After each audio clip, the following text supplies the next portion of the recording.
Kagawa High School girl murder case. On March 15, 1997, just after 10 p.m., Ms. Manabe Waka from Mitoyoshi, Kagawa Prefecture. At the time, 16 years old, she finished her part-time job at this hour. And after leaving her workplace, her whereabouts became unknown. 2 days later, on the 17th, she was found murdered in a forest in Bano Town, Nakatado District, Kagawa Prefecture. She'd never stayed out without permission, and then she disappeared. That was her last day at her part-time job. After that, she didn't mention plans to meet anyone, but her pager went off several times at work. That's what happened. She was found in an area with many nocturnal animals, and her family thinks the perpetrator used the night to destroy evidence. They believe it was a brutal crime and have given this information to the police. Police quickly established a special investigation unit and deployed 56,000 investigators to gather information. They mainly focused on her friends. They interviewed around 33,000 people and shared details on suspicious vehicles seen before and after the incident. They desperately tried to track the suspect's movements, such as putting out alerts. However, unfortunately, as of 2020, not only have they failed to arrest the suspect, but they haven't even obtained any information that could lead to the suspect. In fact, there was one person who was suspected of being involved in her death. Who exactly is that person, and what happened to them afterward? Now, let's go into the details of the case. The victim, Ms. Manabe Waka, was a first-year student at Kannonji Daiichi Prefectural High School. It has been confirmed that her family consists of her parents and an older sister. However, it is not clear whether she has any other brothers or sisters. She was a big fan of Hyde from X-Japan, and, driven by her love for music, joined her high school's guitar club. She hoped to attend a music university in the future. She wanted a keyboard instrument, so she decided to get a part-time job to earn the money herself. She took a part-time job at a convenience store 13 kilometers from home near the station. That was around the middle of January 1997. About 2 months before this incident occurred. She worked part-time about 12 times a week, soon reached her target amount, and then went missing. March 15th was her third part-time job. She always went home after school to change, and then biked to work, never going directly. She usually went to work by car or on foot, but because it was drizzling that day, her older sister drove her. Because of that, even though it was a chilly season, she wore just a t-shirt. She only had a few coins and a pager with her and didn't carry her wallet. She worked as usual, and since there were many customers coming and going that day, no one clearly remembered seeing her leave the store. But what about the time card? It showed 10:01 post-meridium.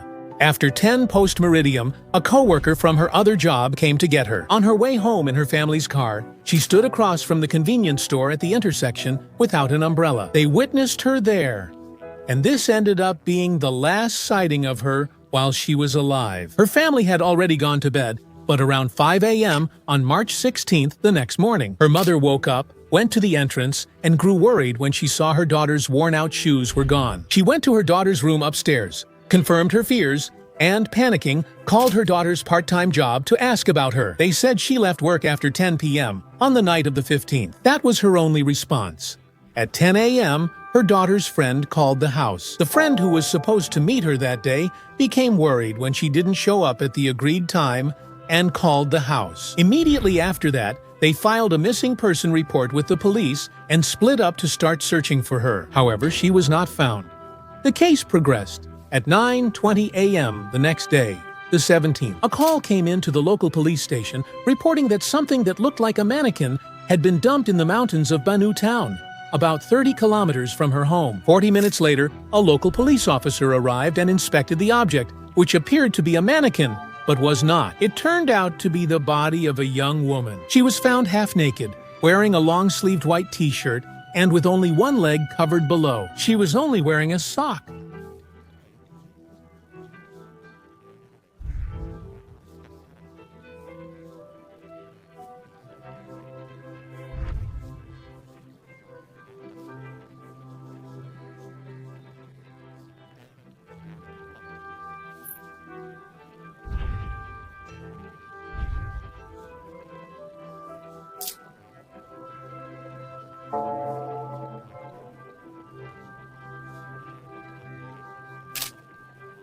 She was naked, only wearing socks.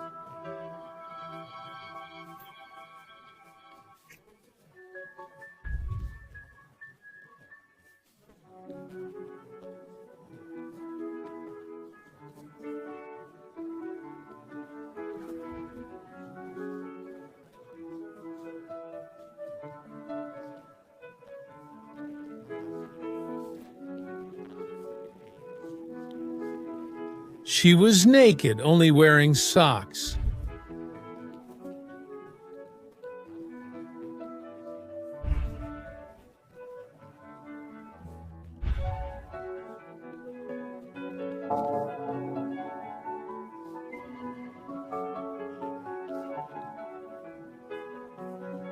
I'm talking about it.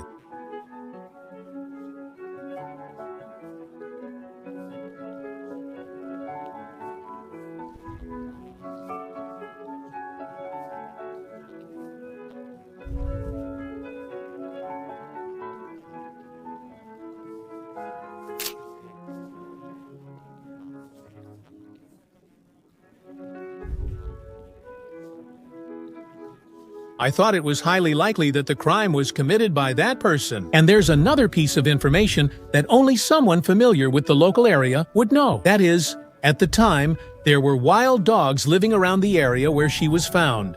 And when you drove a car at night, several of them would jump onto the hood. Because of that, her father started to think this way. As a matter of fact, her father wondered if the culprit was aiming for the perfect crime by having the wild dogs attack her body. If her body had been found 23 days later, he thinks wild dogs would have torn it apart at night, leaving nothing behind. And then her shoes were found. The park police believed that this was the scene of the crime, but her family disagreed. Only her shoes, not her other belongings, were found. There was no luminol reaction. They think the shoes were intentionally placed to mislead the investigation. The police are urgently advancing the investigation. As I said earlier, they deployed 56,000 investigators, mainly focusing on her friends. They conducted interviews with about 33,000 people. In 2017, they released information about suspicious vehicles that were seen around the time of the incident. A rounded, whitish car. But there was no clear evidence or important information. Who on earth is the culprit? There have been various rumors and theories about the perpetrator since that time. The theory that a random passerby committed the crime is uncommon. The majority opinion was that the crime was committed by someone close to her. The reason is that she was attacked at her part-time job. Since it was her last day, the crime is thought to have been committed by someone aware of this. I think this theory makes sense. If we look further, there are possibilities. Several motives are possible, but the most likely is they wanted money. It's likely not about money, but about a romantic relationship. For example, someone who liked her learned she was quitting her part-time job and wouldn't see her again. Or someone confessed, but she rejected them. Angered by that, they committed the crime. That was on my mind as I gathered information. Then I heard a rumor. There was a rumor that the convenience store manager might be the culprit. If that's true, it certainly makes sense. The manager of the convenience store is a man from this area. He definitely knew that she was quitting her part-time job, and there is also information that he owned a car. When I looked into the details about this, I found something surprising. The manager of this convenience store, regarding this case, he was found to have committed suicide sometime after the incident, but the reason is unknown. It's also unclear whether the manager had feelings for her or not. I would like you to treat this as just one possibility, nothing more than a rumor. This case is already an incident. Over 20 years have passed since the incident and the body's discovery. The scene has changed since then, making fading memories a concern. For her sake and for the sake of her remaining family, I can only hope that the truth will come to light. Well then, that's all for today. Thank you very much for watching.